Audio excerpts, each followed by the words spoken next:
Howdy, everyone, and thanks for joining our 2021 SIGGRAPH conference webinar.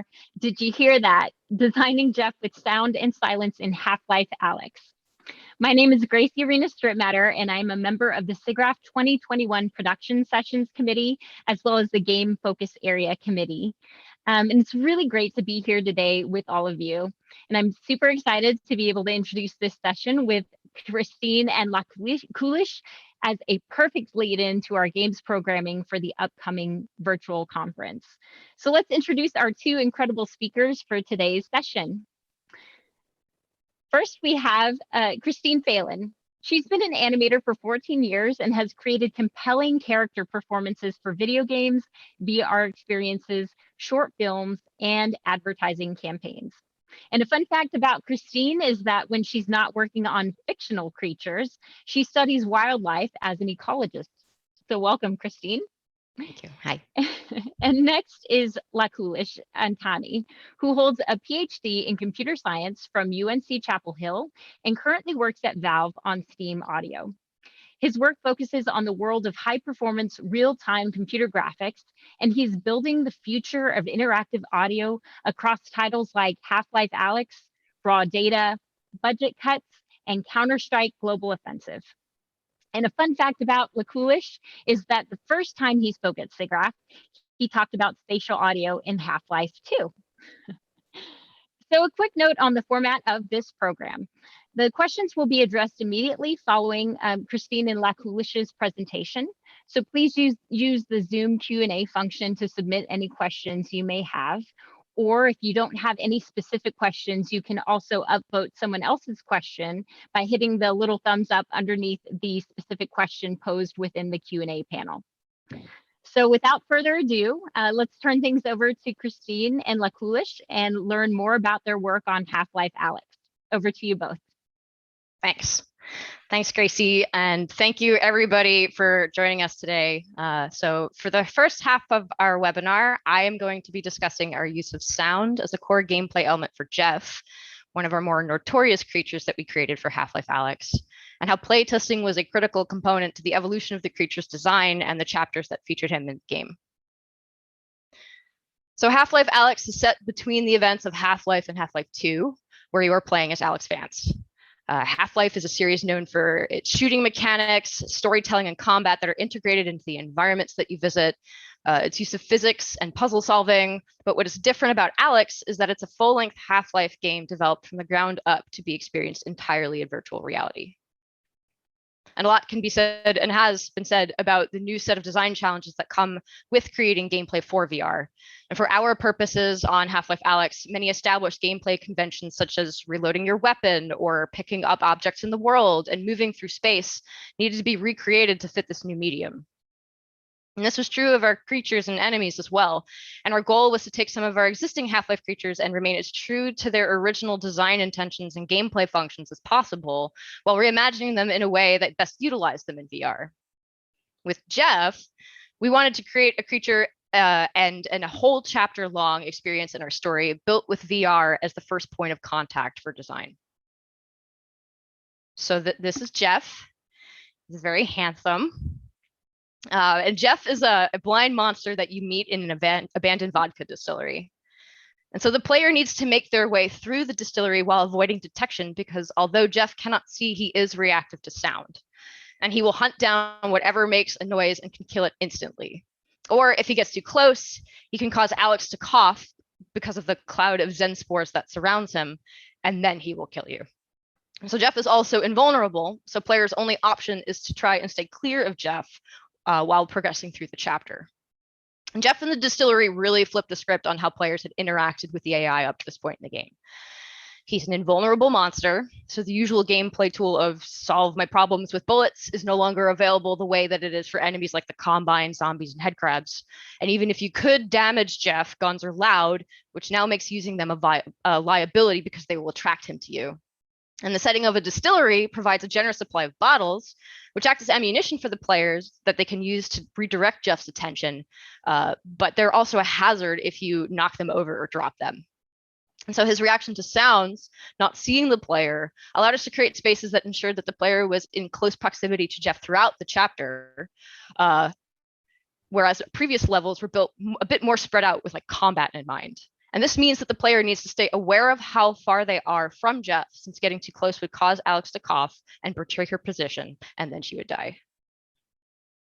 So much of the design for this chapter relies on mechanics that took advantage of some really unique characteristics of games in VR. You're using your hands and physical interactions for puzzle solving. There's detailed manipulation of objects and proprioception, which is one sense of like self-movement and body position. And so you're constantly managing your personal space against Jeff's location. And he raises the stakes on performing these actions accurately because he moves fast and death is immediate and non-negotiable once he catches you. And so we're asking our players to learn new things under duress, remember goals and destinations under duress, and trying to keep track of an insta-kill-you monster. And the distillery itself is one of the most explicitly horror chapters of the game and sustains tension for extended periods of time. And teaching in stressful situations rarely leads to retention, and it was important that players not only learned and retained what we were asking of them in VR, but also that they didn't burn out on extended periods of anxiety in a map that had an intended play time of 45 to 60 minutes. So we were asking a lot of our players. And since so much of how to build interaction in virtual reality is still undiscovered country, playtesting was especially critical to our work on Alyx. We have to ensure that our gameplay concepts in VR were clearly understood, that we were helping players create an accurate mental model of the world that we were building, and that those rule sets were understandable enough such that players knew how they could interact with them. And data gathered during playtests was a major factor in arriving at Jeff's final designed experience in VR. So what I'll be talking about is how we use playtesting to understand how players were interpreting our use of sound as a game mechanic, and that we were matching their expectations for Jeff's behavior. And then without the usual constraint on body motions and gestures as designed actions and button presses, we needed to ensure that we recognized intention behind players' physical actions. One of the elements of Jeff's design that we spent the most time getting right was how he would respond to sounds that the player had made. This included noises that players made as they interacted with the environment, as well as those that they had purposefully made to divert Jeff's attention elsewhere. Originally, we developed a system that used physics to determine the volume of a sound based on things like its velocity, its mass, the angle of its impact on an object, or whether it was dropped, thrown, or even just two objects colliding with one another. And above a certain volume threshold, the generated sound would get Jeff's attention. So on one end of the sound spectrum, sound gets made, player hears the sound, Jeff hears the sound, everybody's upset. On the other end of the spectrum, a sound gets made, player hears the sound, but recognizes it as something that's quiet. Jeff doesn't hear the sound, Jeff doesn't respond. Everybody gets to go about their day. But just above the threshold and just below this threshold is where we started getting into a little bit of trouble, because just above this threshold, sound gets made, player hears the sound, Jeff hears the sound, everybody's upset. Just below the threshold, sound gets made, player hears the sound, Jeff doesn't hear the sound and doesn't respond, and the player is confused.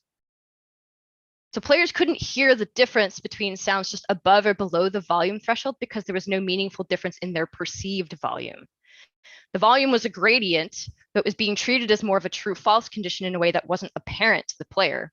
And while this may have been a physically accurate model, and at Valve, we do love our physics, this only benefited the AI and led to confusion about which objects made a sound or which situation caused a sound that would attract Jeff, or even what specific sound would or would not alert him. So something that became really clear through playtesting was that players' interpretation of sound was very subjective. Did this object look like it would make a sound that would attract Jeff? Bottles breaking seems pretty obvious, but what about really tiny sardine cans or a small fragment of shattered glass? Depending on how fast some of these objects were traveling through space, regardless of their size, our system would still cause them to make a sound that Jeff would respond to.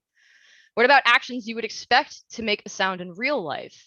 And for a while, we had puddles in the lower cellar of the distillery that looked really cool, but we found that players were reluctant to walk through them, sometimes treating them as impassable areas because they thought the splash of their footfalls, which was a sound that did not actually exist in the game, would get Jeff's attention.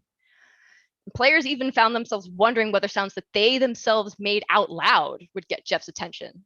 And we briefly discussed making the microphone on the headset pick up player audio, but that seemed a little bit unfair.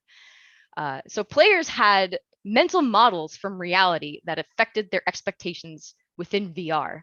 And this was really interesting to observe in playtests because they were bringing in expectations. On the one hand, this helps ground their experience in the environment and does some of the heavy lifting of teaching players certain concepts for free.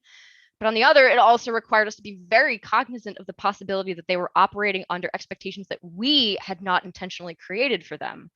And so we needed to make sure that we met these expectations with how we utilize certain objects and set dressing throughout the chapter, or explicitly taught players concepts that might otherwise be open to interpretation.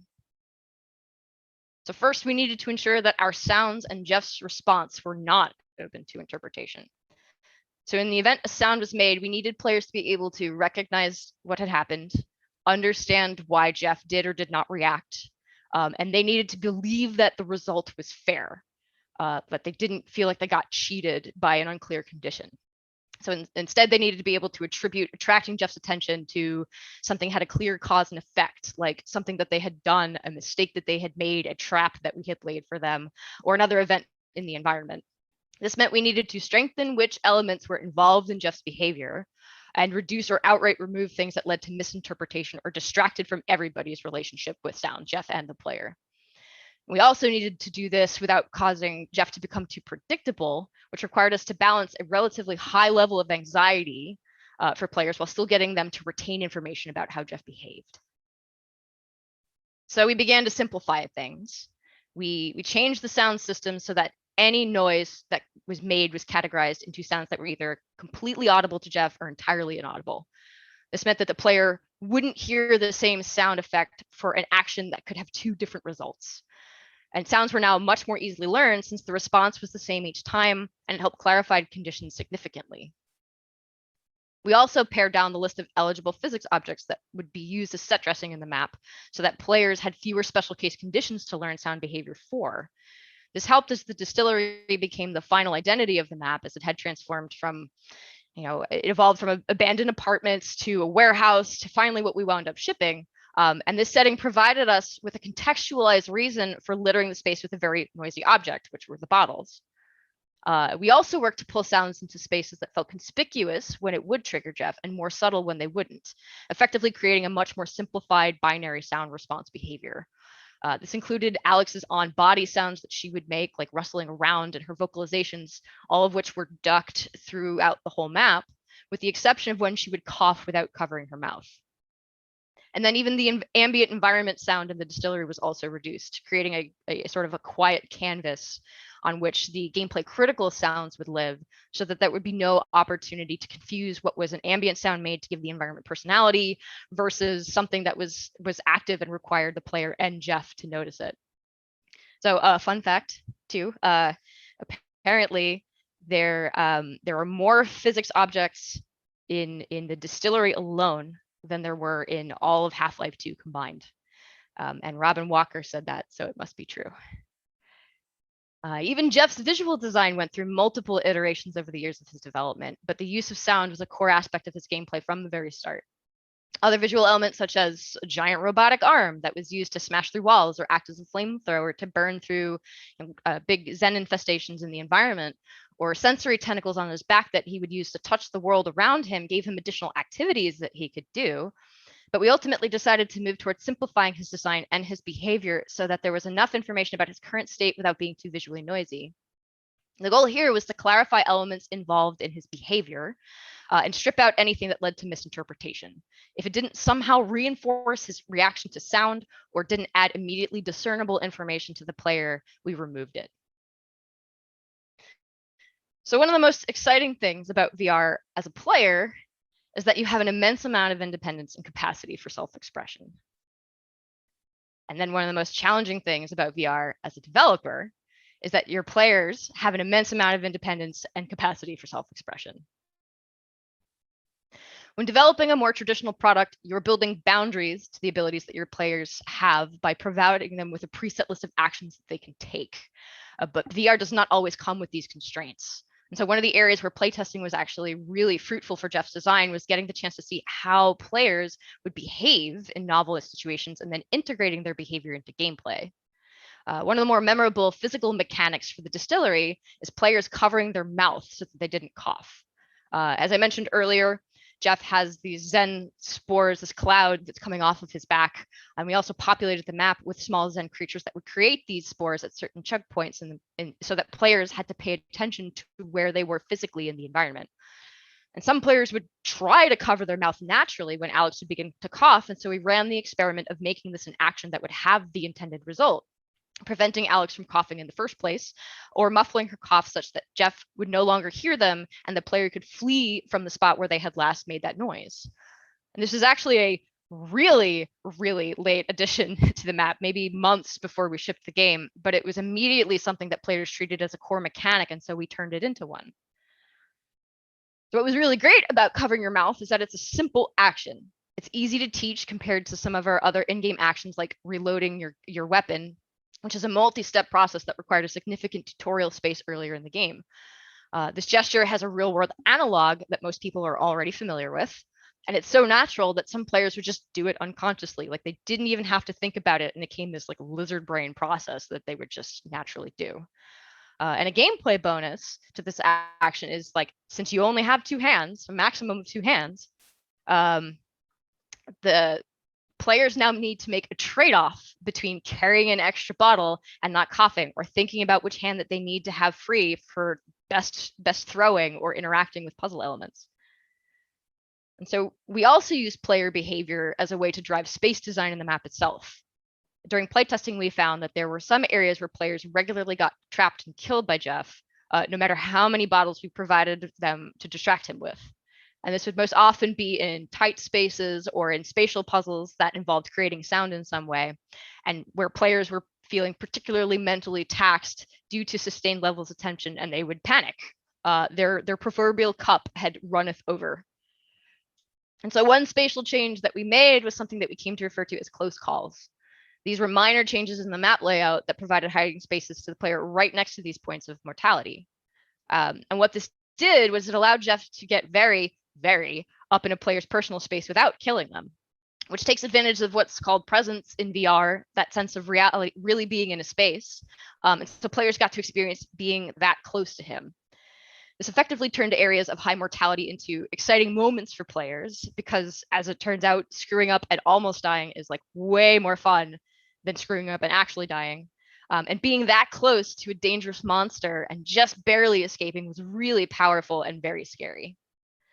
We also made sure to build a few areas of rest where players had the moment's respite from Jeff. The psychological threat of Jeff still exists and his presence is still apparent, but players themselves are temporarily inaccessible to him.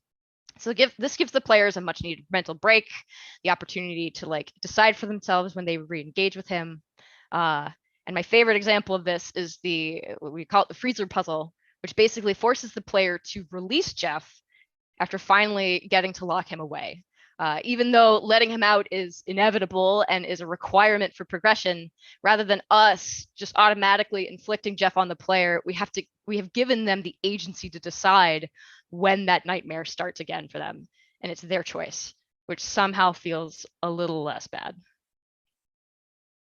So as we wrap up this half of the talk, what is the moral of the story?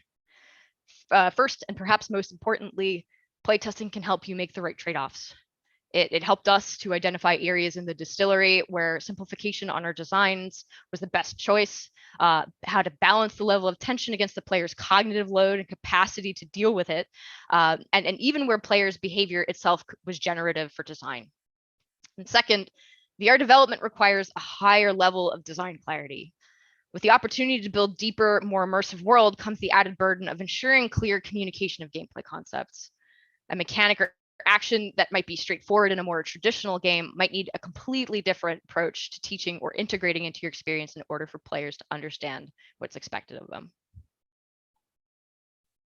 And so if you guys have any questions up to this point, totally put them in the chat.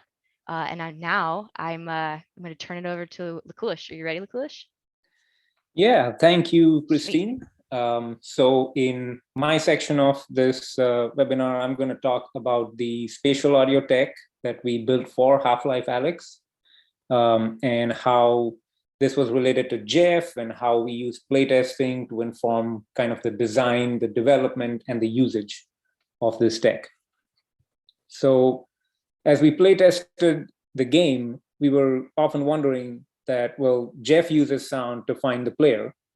So how could we enable the player to use sound to be aware of Jeff? At this point in the development of Alyx, we were already using Steam Audio, which is our cross-platform spatial audio SDK. So thanks to spatial audio, the player could already tell roughly where Jeff was, whether there was something in the way between Jeff and the player, and how sounds made by Jeff were affected by the space around them. So this was done using standard spatial audio features called binaural rendering, occlusion, and reverb. But for the case of Jeff, we wanted to solve a more specific problem. So here's the scenario. Jeff isn't in the same room, but he's nearby. You've just done something stupid like drop a bottle and you've made a sound. So Jeff heard that, he's headed towards you, and there are two doorways through which he might enter. And the question is, which of those doors should you be afraid of, and which one can you use to run away? So in other words, what we want to know is, how is a sound made by Jeff propagating from Jeff to the player? So Steam Audio already solves a general version of this problem. So the way it does that is it takes the sound source, in this case, Jeff, traces a bunch of rays from it, bounces those rays around the scene until they reach the listener, which is the player. This is kind of like global illumination, where you have a light source, you trace a bunch of rays from that light source, they bounce around the scene, and you use that to figure out how different surfaces are illuminated, where the shadows are, that sort of thing. So this is a very compute-intensive thing to do. And at this point in the development of Alyx, we did not have a ton of CPU budget for this sort of thing. So we wanted to solve a more restricted problem.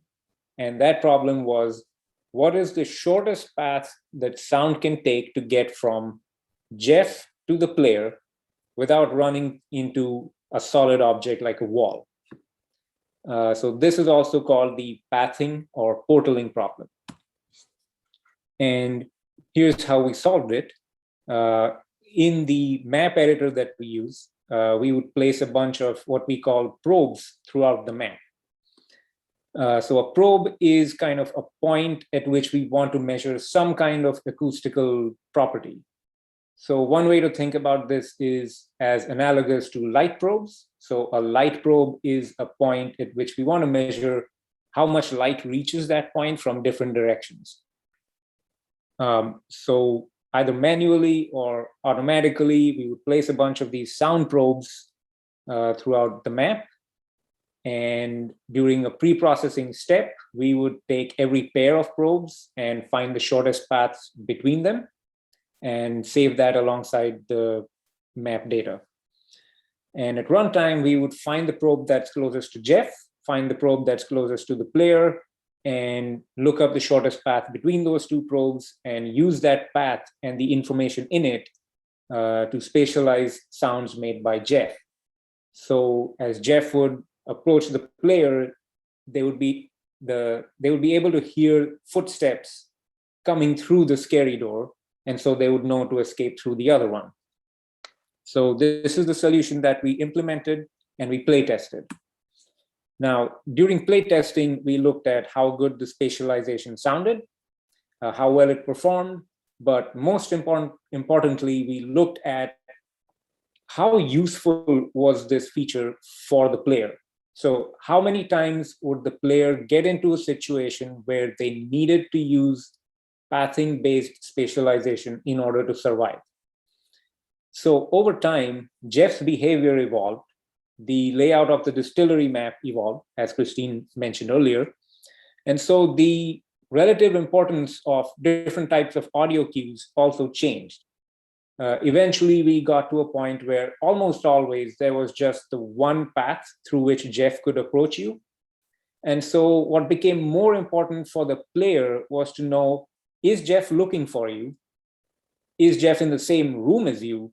And if he's in the same room, roughly where in the room is he? And you don't really need pathing for answering these questions. On top of this, players are already in a tense situation, and adding an extra thing, this pathing-based information for them to keep track of, is just one extra thing for them to keep track of in an already tense situation, and it wasn't adding a lot of value. So at this point, we decided to save on the CPU cost of pathing and disabled pathing-based spatialization.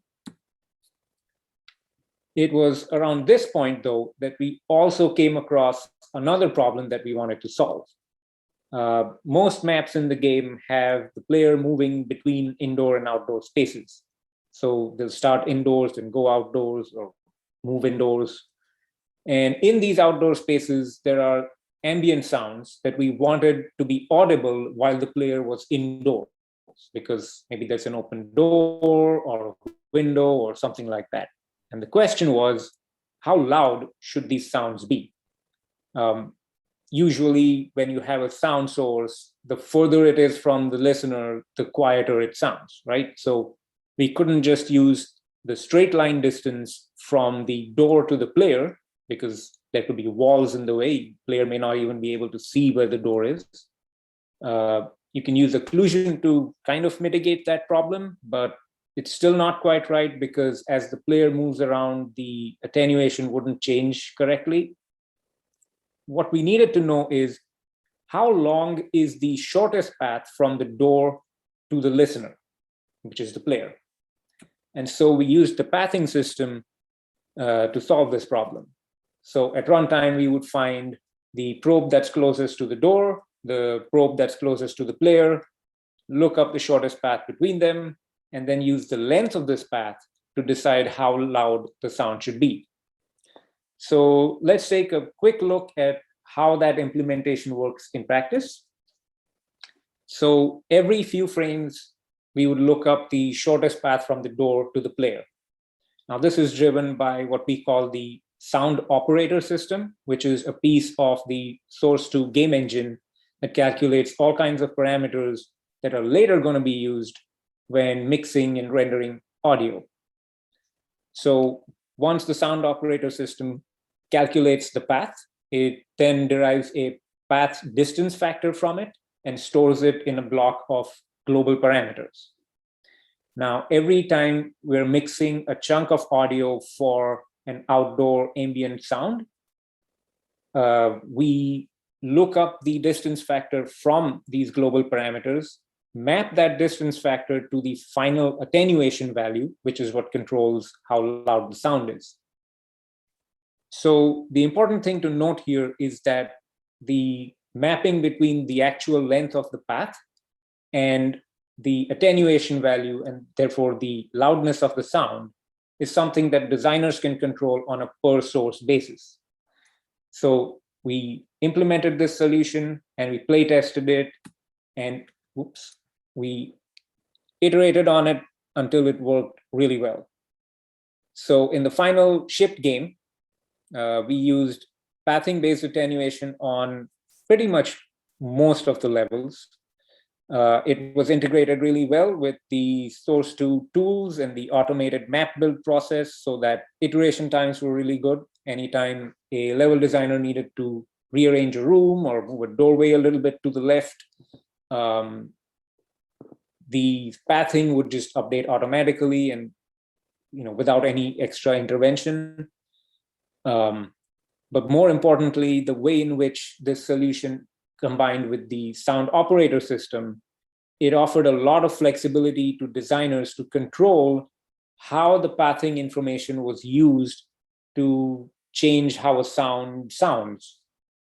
So pretty much anywhere in the final shipped game that you see a doorway between an indoor space and an outdoor space, there's probably pathing-based attenuation that's being used. And so on this slide, on the lower left, that's an example from the distillery, and there's examples from other maps as well. So after we built this tech and shipped it in Alyx. We then merged this tech back into the main publicly available Steam Audio product. So developers that use Unity, Unreal, or any other game engine can use the same tech that we use for Alyx.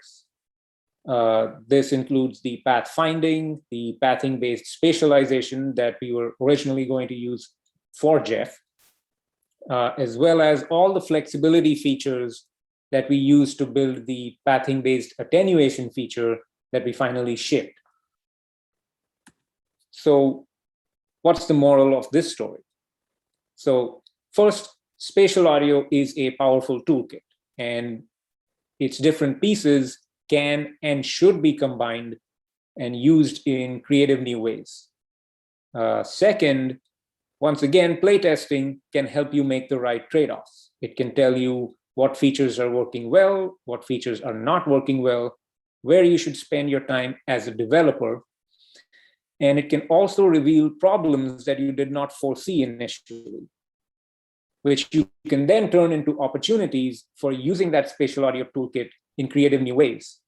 So overall, the thing to take away from all this is that playtesting can help you view that spatial audio toolkit in the wider context of the overall sound design of your product.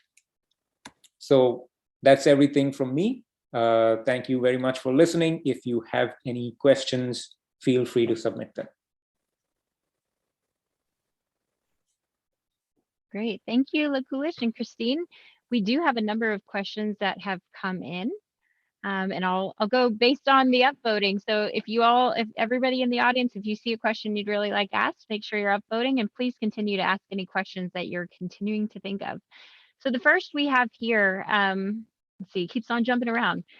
How did Jeff get the name Jeff? Jeff got the name Jeff because it was like the most boring normal name we could think of for this super duper scary monster. Like there's an absurdity to how just like, oh, that's just Jeff. Like that's the story behind it. It was just as like, it's like naming your cat Franklin or some other like really human name. That's why his name is Jeff. I love it. Oh, I love this comment. Sorry to all the Jeffs out there. Yeah, sorry. All right. Next up, have you done any research into whether sounds are perceived differently if controller haptic feedback is used at the same time? That's a really interesting question. Not that I'm aware of. Lakulish? Not that I'm aware of either. That is a very good question, and it's something I guess we should look into. Yeah, I can totally see like the punctuation of like a physical occurrence helping you to retain or understand something. So yeah, that's a really interesting question. But no, we haven't done any that I'm aware of. Maybe in a future update. Yeah. All right. Next comes from, sorry, I should be reading names here. So Thanos asks, hello, in what way did you amass the play data for Jeff's interactions, his tracking position, his pre-after play questionnaires, and which data were you interested in? That's a good question. So we actually, our playtest setup was, it was kind of in three parts. We had a monitor that was displaying the player's view in VR within the HMD. And then on that, we had some like debug kind of information displaying for like button presses and whether or not like triggers are being held down, the grip strength, that kind of stuff.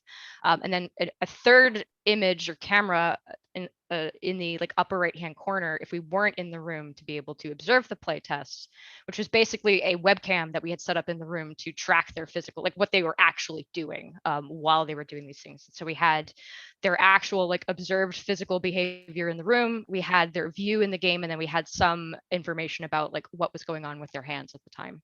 And so typically for play tests, the biggest thing we would be after is whether or not, like we would ask play testers to kind of describe what they remembered, describe what, you know, what was taught to them, what was expected of them. And then it would be really interesting to see where those things would either diverge from what we had set up or like in a way that was like, oh, okay, well, we have some correction to do in our design versus completely different, like this isn't what we were teaching, but hey, there's some really cool stuff in there that maybe if we think about mining that a little bit, like players would effectively be showing us opportunities that we didn't know existed because they would be coming in fresh each time. Whereas we have like, we have the design in our head and we're trying to make sure that we communicate that clearly to players. Wonderful. There was another part to that. Oh my gosh, I lost it. I think I put it under answered. The second part of that question was also, is that ice frog? Question mark. I'm not ice frog. Okay, let's see. Up next, this was an anonymously submitted question. Is there any one sound effect within the gameplay that you were most proud of in Half-Life Alyx? Oh man. So I guess that's a question more for the sound designers. Yeah. I'm more of a programmer in this equation. So yeah, I'm happy to ask around and see what everybody thinks is their favorite sound effect. I don't have one in particular. How about we just frame it for the both of you also in terms of this spatial audio aspect? What is something that you're most proud of that you contributed to for this overall experience? So it's well, one of the things that I was super proud of was actually the pathing system that I talked about. To some extent, I talked about it because I was kind of proud of it. Even though we didn't ship it in its original form, I guess the most important thing here is just how we were able to repurpose it for something kind of different, which really speaks to how powerful this kind of toolkit can be. Another thing in terms of just pure auditory experience for the player that I was really proud about is like how the different spaces sounded due to the reverb that we were using, the Steam Audio physics-based reverb. When you're making test maps and just debugging things, it sounds kind of like, yeah, it's some reverb, whatever. But when you actually move from one space in the game to another and the reverb changes in that smooth way, and it's something that was really impressive the first time that we heard it. Yeah, as like an animator, getting to experience that aspect of the sound in VR like blew my mind. Like it went from like, oh, I'm hearing game audio to I like 100% my lizard brain believes I am in the space that I'm in. And I think people have a tendency sometimes to like undervalue the importance of sound and the effectiveness of sound in that way. And so it was just like, oh, like it would give me nerd chills, like how cool that stuff was. As in terms of like stuff that I'm proud of individually, I think Jeff was there were a lot of hands that ultimately contributed to what his final design wound up being from like a visual perspective, gameplay perspective, animation perspective. And so it's hard to pick any one thing because it is such a group effort. Like any one idea can be contributed by any person, but gets added to and plussed up by other people's contribution to that our design process. And so yeah, I don't have a favorite. My favorite noise is probably some of the reviver or the lightning dog when Alyx yells, "Oh my God, he just jumped in a guy." It always made me laugh every time I play tested. Awesome. Next question is from attendee Grant. He says, in playtesting, how was it determined when the cognitive load of actions, goals, and environment was too much for players? That's a really good question. So I think it would be when they would stop being able to remember what their longer term goal was, even what immediate term goals might be. And then like when they wouldn't be able to describe those things and they would just be like, you could tell when somebody was just kind of frustrated and fried. And it was a really delicate balancing act. Like you could ask players questions, but it was really important in playtests for us to also observe their behavior. Because like when I'm in a horror situation, I have like goldfish memory where I can remember maybe 2 steps out of what I was just doing, and it's literal survival. And so like, can they hang on long enough with that, as well as like come back from it? And so that was one of the really important drivers for ensuring that as we were building kind of the graph, if you will, of intensity in the map, that in close proximity to really gnarly spikes, we were giving them like, okay, well, you can go like change out of your sweaty shirt and like take a breather and collect yourself, and then take a moment to like figure out what you need to do next. And when players weren't getting that space, and when players weren't just able to hang on to what their goals were or what we were teaching them, like that's usually when we were hitting that wall. Awesome. Next is a question from Mattia. It says, given that you're using Steam audio, does the environment have an effect on sounds from the player perceived by Jeff? That is an excellent question.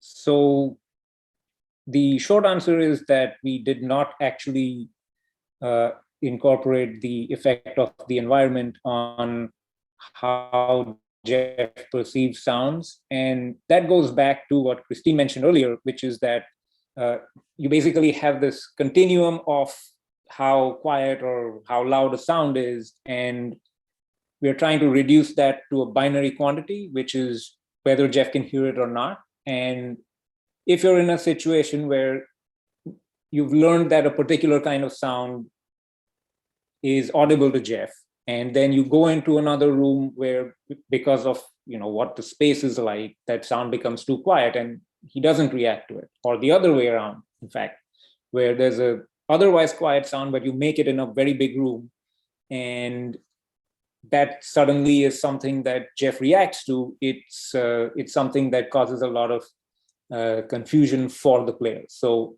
with that in mind, we decided to not have the physics of the environment or sound propagation kind of affect whether or not Jeff would react to a sound. We had briefly experimented with a kind of 3-tiered behavior response in Jeff, kind of like that, where he would have a fully not inert but kind of wandering around, just doing his little patrol thing through the map, and then you would have like the freight train coming to get you. But in the middle, we would have this like, I heard a sound and I'm like alert now, and I'm gonna go investigate that thing. But the problem there was like it created this kind of gray area where players were like, do I need to worry? Do I not need to worry? And it was just like another thing that needed to be learned. And so that was something that we also wound up like, again, just stripping it away and just like, it is a yes or no situation. You're either like, he's coming for your lunch money, or you're fine and you can go about your business. Excellent. We have our next question. I'm sorry if I mispronounced. Louvre. He or she asked, did you have to make any adjustments to the audio design to support different VR headsets, or playing with headphones versus using a headset speakers? So not specifically for Half-Life Alyx. So Steam Audio involves an HRTF that we have kind of improved somewhat over time, since we first integrated that with Counter-Strike Global Offensive. So we kind of try to make sure that the HRTF works reasonably well across a variety of headphones, and that includes the built-in headphones on different headsets. So for Half-Life Alyx, we didn't do anything specific about this, but it's something that we have been doing over a period of time. Okay. Our next question was submitted anonymously. When the player doesn't make noise for a while, Jeff wanders around. What was the strategy to keep him from straying too far away from the player? That's a good question. So apart from, like originally when we were designing the spaces, they were really large.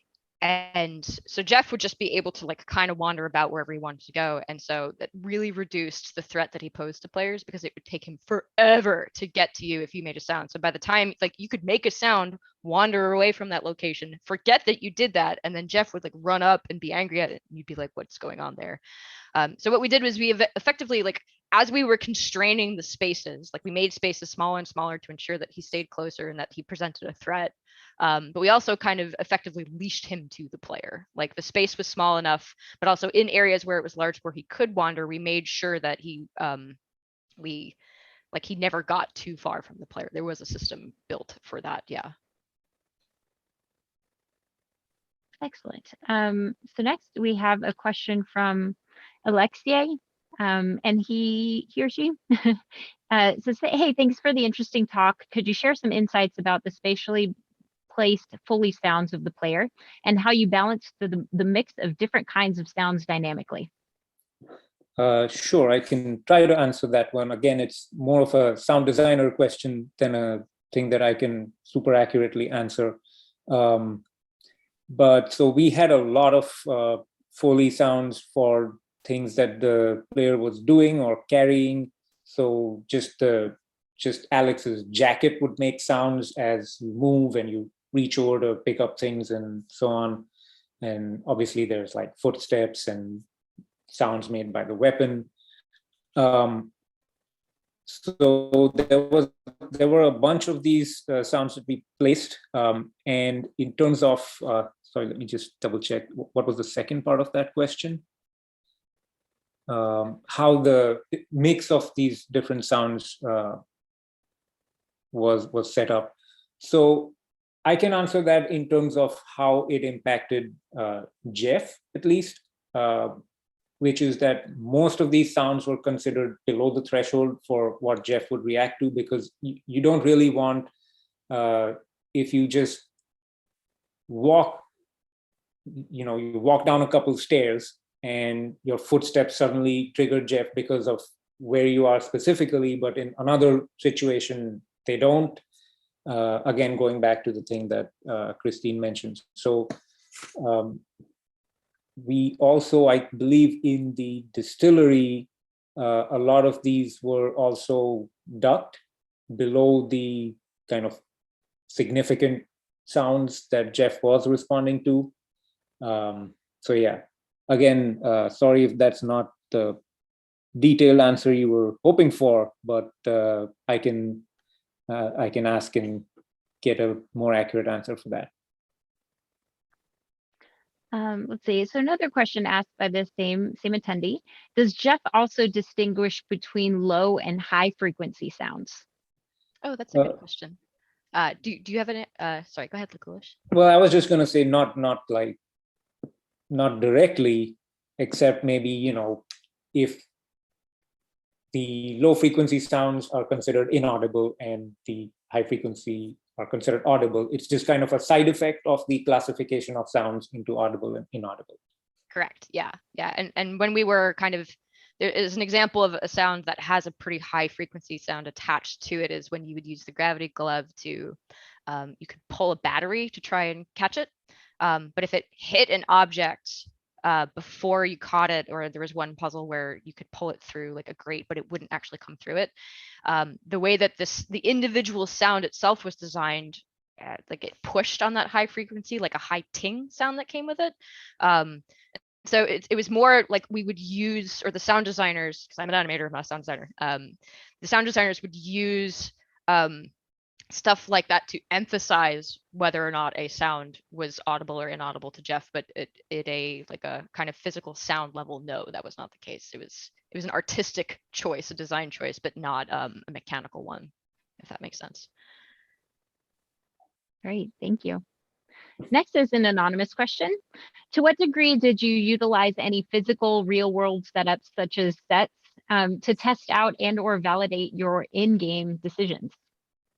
Oh, well, we actually, it was really important for us that everything that we were designing was contained within the virtual space itself. And so there weren't I've seen some really cool things that people have built for for like everything from simulating flying to like walking in place. But we didn't have any setups like that. It was all just strictly like built in the virtual world. I think the closest thing that we would have to that really is just the knuckles, like the controllers themselves, and like how it would feel to have those in your hand, and whether or not they had a haptic feedback. But I think that would be kind of the closest.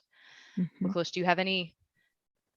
Yeah, in terms of like building, I guess, partial replicas of some of the spaces we built, yeah, we didn't do anything along those lines either. Yeah, I would build out sets. I did the mocap for Jeff. So when you visit Jeff, it is actually a tiny 5'2" woman in the mocap suit. So I would build out sets for Jeff when I was interacting with like physical space for performance stuff. But beyond that, it was like it wasn't built for like player facing stuff. Wow, interesting. All right, so next question is from attendee Nathan. What questions did VR have on your playtesting methodology? I think the really big one was like observing players. It's like, you know, when you're at a mouse and keyboard, you have this kind of, there's not a whole lot of like expressiveness. Like it depends on the player, obviously, but there's not a whole lot of like physical expressiveness that happens. And so really like spending a bunch of time like watching players and trying to learn how to understand like physically, mentally, emotionally, what was their body language telling you about where they are and what their stress levels are. I think their playtesters tend to also kind of, or just VR players in general tend to come into kind of two different buckets, like somebody who like pantomimers and optimizers. Pantomimer being like somebody who's like, I'm all in, I am in this fiction, I'm going to role play the hell out of this, I'm going to tuck and roll and accidentally put my hand through walls, whatever. They're really fun to watch because you just get loads of like, you know, you're getting loads of data that they don't even mean to give you. It's just like how they play. And then optimizers will like do the very bare minimum physically to like accomplish a task. And it can be challenging. And so that's a person that you kind of have to probe a bit more about, like, how were you feeling? What was that like? Did you enjoy any of that? Or like, you know, where like what gestures made sense, what didn't. And so there was like an added layer of questions that we had to ask people, and an added layer of like, you know, what players asked for and said versus what they were doing and what the end result was, and teasing that stuff apart. And one thing I would add there is that in non-VR, you just, you know, everybody playing the game and testing the game has kind of the same overall experience, and all you need to do is just maybe look at a recording of their session and stuff like that. But with VR, you also need to ensure that the people who are testing, you have a wide range of people who are testing it. So one example of that is the experience of tall people versus short people in the same environment can be quite different. You might put something on a shelf that's too high, and you need to make sure that, you know, it works for that sort of player as well. Yeah, I definitely had to submit bugs because a couple of our level designers are very tall. And I think if I wasn't the shortest person on the team, I was definitely very close. And there were a couple of parts of the game that were like, this is a blocker for me because I literally can't reach or see the thing that you have designed. And that was actually a really interesting part of like work that I would do too, because I play test and I'm looking at it from a particular angle.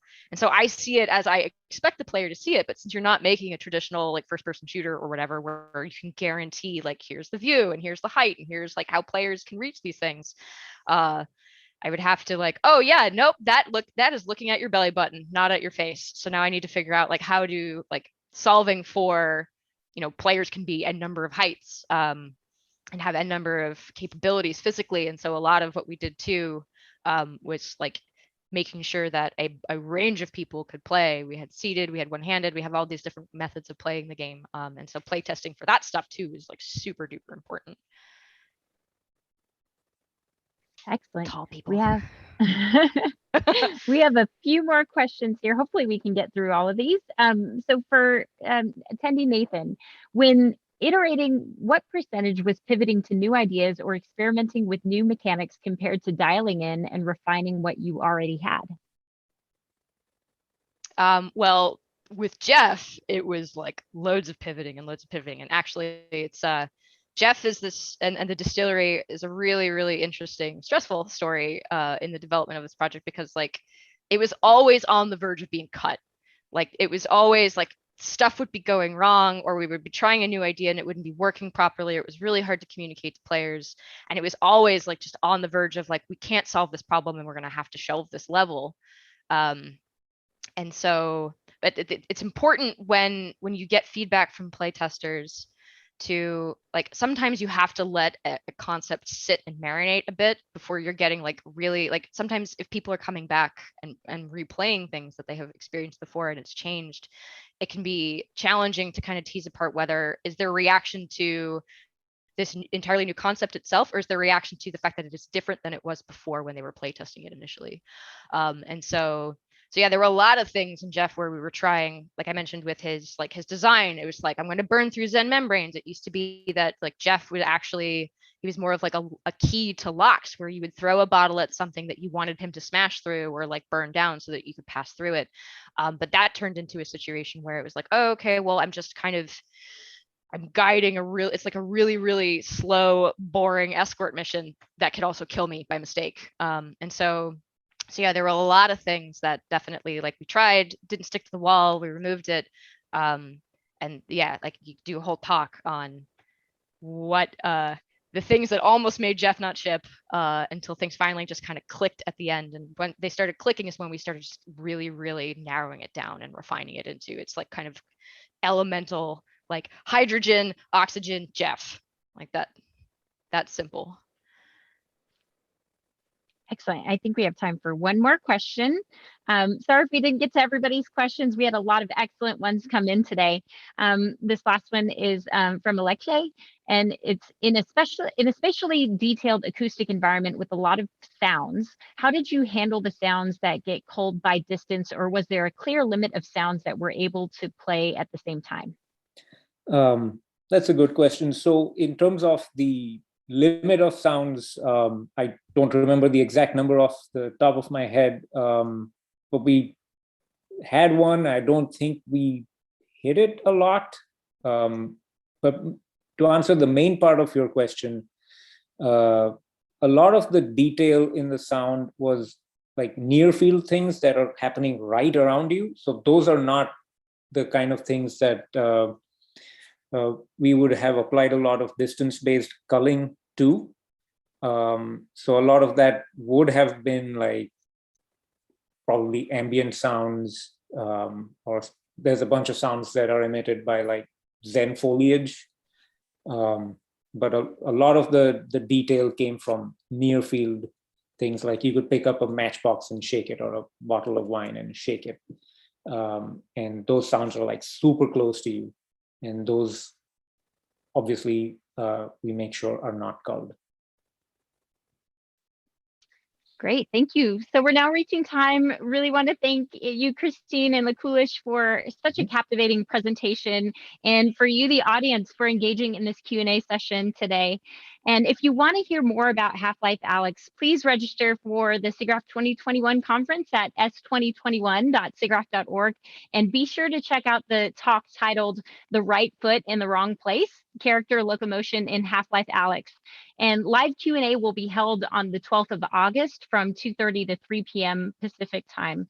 And be sure to stay tuned for more from SIGGRAPH year-round, including future SIGGRAPH Now webinars, or via our YouTube channel and the SIGGRAPH Spotlight podcast. I've sent all the links out in case you're looking for any of those. Today's program will actually be available in a few days on our SIGGRAPH YouTube channel as well. And also, please look out for a survey of this session in your email in the coming day, and provide feedback so we can continue to provide you the best value in these sessions. Thank you so much for joining this webinar today, and we hope you have a great day. All right.